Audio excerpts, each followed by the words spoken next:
20 साल में कानून का राज स्थापित हुआ है। कभी भी राजनीतिक संरक्षण किसी भी क्रिमिनल को इस सरकार में नहीं मिलता। बिल्कुल साइंटिफिक तरीके से बिहार में डेटा एनालिसिस करके और वो डेटा रिलीज हुआ है। उनके पास कोई स्पेसिफिक इन्फॉर्मेशन है तो बताना चाहिए।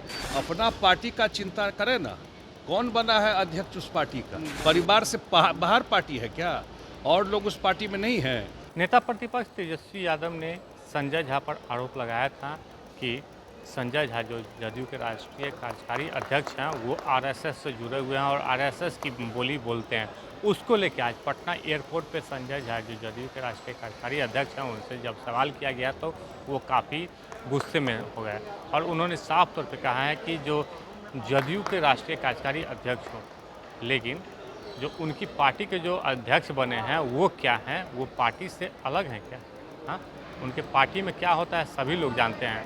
और साथ ही साथ चिराग पासवान की पार्टी के जो नेता हैं उन्होंने जनगणना को लेके जो आरोप लगाया है कि सही ढंग से ये जनगणना नहीं हुआ है, डाटा क्लियरेंस नहीं है, उसको लेके संजय झा क्या कुछ कर रहे हैं, हम आपको वो बयान सुना रहे हैं। बिल्कुल 50 साल पूरे हुए, आप समझ सकते हैं संविधान की हत्या इस देश में एक ही बार हुई है 1975 में, और जबकि सब कुछ आप लोगों का भी सब कुछ बंद कर दिया था।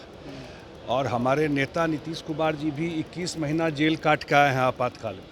और आज भी लोगों को याद रखना चाहिए कि यही कांग्रेस सरकार इस देश में आपातकाल लाई और पूरा का पूरा लोकतंत्र का हत्या किया था, संविधान को ख़त्म किया था। उसके बाद से तो चुनाव हो रहा है, चुनी सरकार है।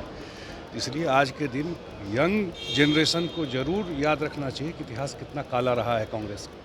तेजस्वी आरोप लगा रहे हैं कि दलितों के ऊपर जो अत्याचार हो रहा है, गोडसे की आइडियोलॉजी फॉलो की जा रही है और जेडीयू भी साथ। अब देखिए, ये सब ऐसा है कि चुनाव का समय है, वो क्या बोलते हैं, कहाँ से उनको कौन ट्यूटोरियल देता है, उसका कोई फिगर तो है नहीं किसी के पास, कहाँ से वो फिगर लेके आता है।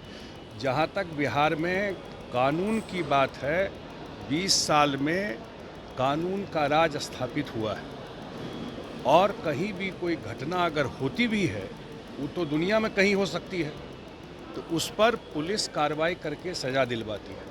कभी भी राजनीतिक संरक्षण किसी भी क्रिमिनल को इस सरकार में नहीं मिलता। चिराग पासवान की पार्टी से सर लगातार ये दबाव में गणना को लेकर के सवाल खड़े कर कि गलत हुआ, जो डाटा है वो सही नहीं है, जातीय।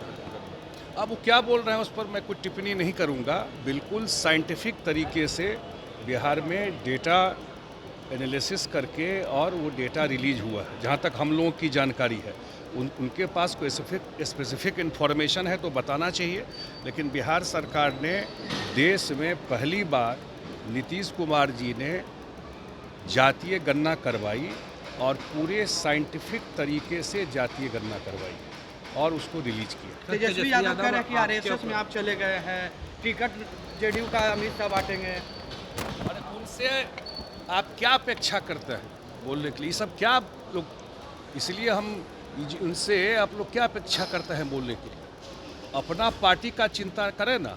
कौन बना है अध्यक्ष उस पार्टी का? परिवार से बाहर पार्टी है क्या? और लोग उस पार्टी में नहीं हैं। कौन बना है पार्टी का अध्यक्ष?